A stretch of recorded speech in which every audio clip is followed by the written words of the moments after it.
Mortal Shell. Okay, I know what you're thinking. This is just a Dark Souls ripoff, right? Well, not really. It's easy to look at Mortal Shell and say it's basically Dark Souls with a different setting. I mean, the movement looks similar, NPCs hit like a truck, even a lowly pleb mob can one-shot you, and the atmosphere feels dark and messed up. But saying that would be ignoring everything that makes this game so far unique in its own way. So stick around and let's find out if Mortal Shell is the true Dark Souls successor. Welcome then. I'll warm some tea.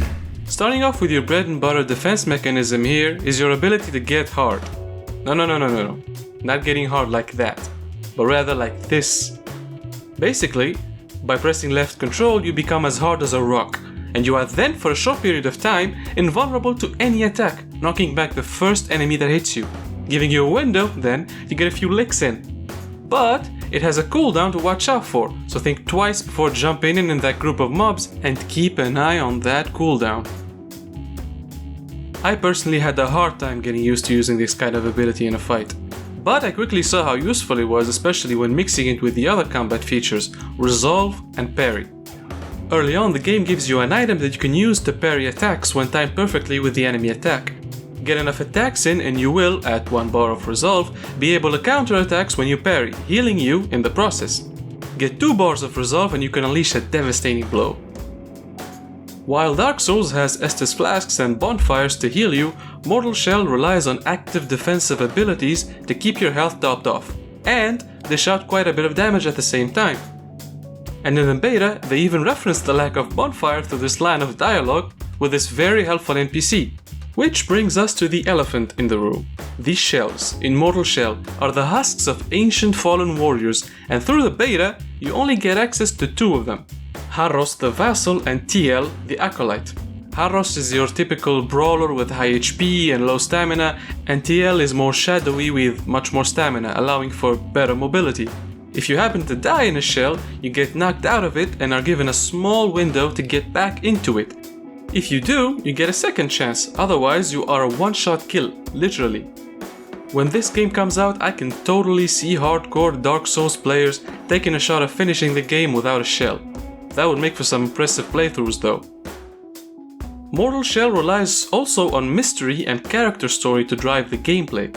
When you take over shells for the first time, you don't know anything about them, so your first objective is always to uncover their names by converting tar. After that, the game feeds you bits of information about your shell's history in the form of glimpses. Combining these 2 elements will unlock more traits as you learn more and more about who your shell is, which is a much more interesting way to level up than just beating up plebs. And we can't forget to talk about the atmosphere. I believe this game is faithful at recreating the Dark Souls creepy and gory scenery and levels. The second area of the beta takes place in a crypt and has some very disturbing enemies like this needle pillow guy, except he has swords stuck in him and throws his head at you when he dies. The beta has a regular boss and an optional one. The boss is very intimidating at the start, and he's quick to move and recover and offers a good challenge.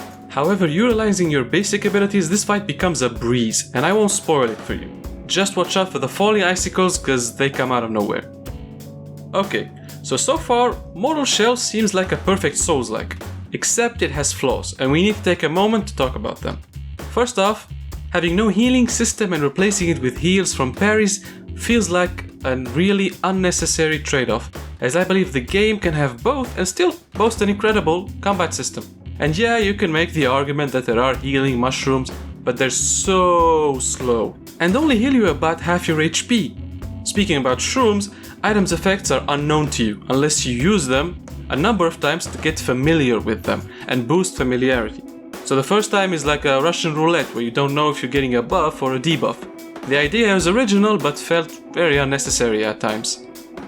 Whether you like or dislike Mortal Shell, remember guys, that we're dealing here with an indie studio that managed to deliver a game that so far shows potential to be the best Souls-like game since Dark Souls itself. If only it sticks to its core concepts of shells and hardening and not get bogged in elements holding it back like complex item familiarity system. That's my opinion though. But I wanna hear yours. Tell me in the comments whether you tried Mortal Shell and if you liked it. The game drops sometime in Q3 of 2020. As always, thank you for watching, share this video if you liked it, and have a nice one. Peace!